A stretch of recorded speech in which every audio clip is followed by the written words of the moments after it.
your garments. Now, step 2 is to sketch. Now, for your sketches, you want to make sure that you prepare your flat sketches as well as your fashion sketches. And then you want to also begin sourcing your fabrics and your notions. So I have a photo here of a fashion sketch. This is pretty much a great example of everything that goes into the process of you sketching out your garments for your manufacturers. So the first thing I have here is the fashion sketch. This is the fashion sketch. The fashion sketch is the actual sketch on a model. So this model is wearing the jacket, showing you how it should be worn. She's showing you where the jacket should stop at. She's showing you how the pants should lay, how they should drape at the ankle, how they should really cup the ankle. You can see everything on the body, right? Then if you look at the flat sketches are in black and white, no color. The flat sketches look like they have been pressed out, laying flatly on top of a tabletop. That is a flat sketch. Flat sketches are usually made online using an app called Illustrator. However, a way to get around Illustrator, because Illustrator is very expensive, a way to get around that is if you simply use a different app. The app that I like to use is called Sketchbook Pro. Sketchbook Pro is $4.99. And what you can do with Sketchbook Pro is you can get templates off of Google, Pinterest. You can basically type in blazer flat sketch, harem pant flat sketch, t-shirt flat sketch. Get yourself a template that's similar to the design you're looking to create, and you can draw right on top of it. So let's say I wanted to create a blazer similar to this one, but I wanted to add about 4 inches. I could simply sketch the 4 inches right here onto my side seams, and I could erase where this blazer is ending at. If I wanted to make this into a short, I could put a hemline here and I could erase. So it's ways around it for you guys to save money. Sketchbook Pro is my lifesaver, and you can do it right from your iPad. And I like to draw using a stylus pen. It cost me all of $5, whereas though Illustrator is usually about probably about $20 to $30 a month, or you can pay for the entire program for about $800, depending on what type of specials Adobe offers at that time. So to save a little bit of money, Sketchbook Pro. You do not have to know how to draw or sketch to use Sketchbook Pro. You are literally drawing on top of a template.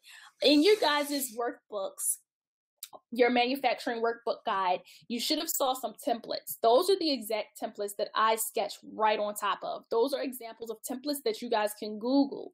So if you Google the style template that you're looking to work with, something will come up similar. You guys can erase what you don't need, add what you need. And it is just that, lines.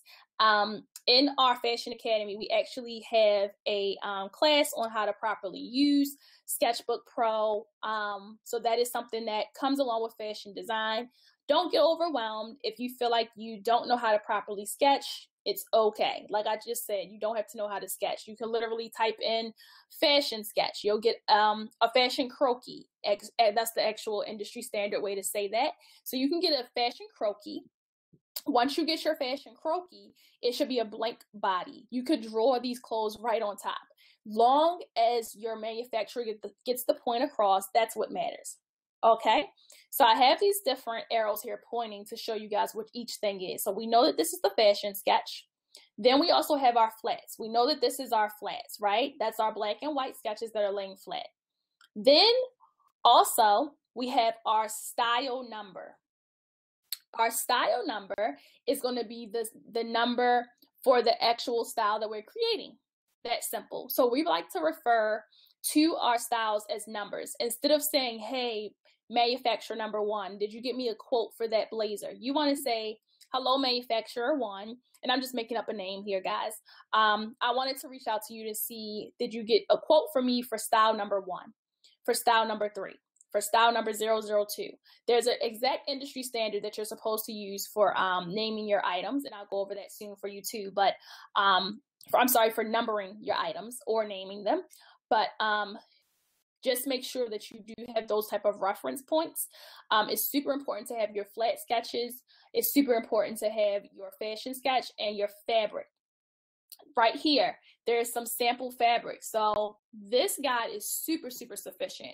This designer is saying that you guys need to be working with cotton for style number 1. It's giving you the different color options for it. Style number 2 is out of a sheer silk chiffon. It's telling you the different color options again, and so forth. That is so helpful, even if you don't know what fabric you're using yet. If you just know the colors and you want your manufacturer to assist you with fabric sourcing. If you've already sourced your fabrics, which we all should at least have samples, just swatches of the fabrics we're looking to create, this is where they come into play. Okay, you want to be as clear as possible to make this process as easy as possible for your manufacturing team. So this portion of the process this is still all before you even reach out to the manufacturer. So we haven't even reached out yet, right? So right now we have our sketches, we have our budget. So we have those 2 steps done. Then it's time for us to start our specs. Remember, we talked about specs, our specific measurements, also referred to as the tech pack. We are forming a tech pack.